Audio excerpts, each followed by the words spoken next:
কি ফিলিস্তিন নামটা শুনে এড়িয়ে যাচ্ছেন? যান, এড়িয়ে যান। কেননা ফিলিস্তিন তো আর আমাদের বাংলাদেশ না। কোনো সমস্যা নেই, এড়িয়ে যান।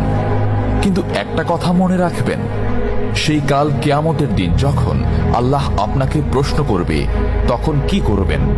কি করবেন যখন জিজ্ঞাসিত হবেন যে কেন আপনি মজলুম ফিলিস্তিনদের পাশে থাকেননি?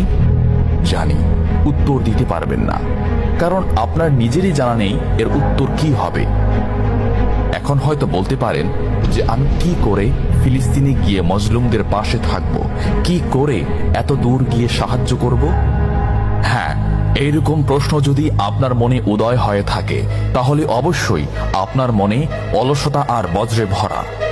এই আধুনিক যুগে অস্ত্রের চেয়ে পাওয়ার হচ্ছে মিডিয়া, তাই মিডিয়ায় বেশি বেশি করে তা প্রচার করুন। হ্যাশট্যাগের মাধ্যমে প্রতিবাদ করুন। এই ক্ষুদ্র প্রতিবাদ একদিন অনেক বড় প্রতিবাদ হয়ে দাঁড়াবে।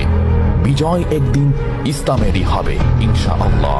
এটা আমার কথা নয়, এটা এই মহাবিশ্বের প্রভুর কথা।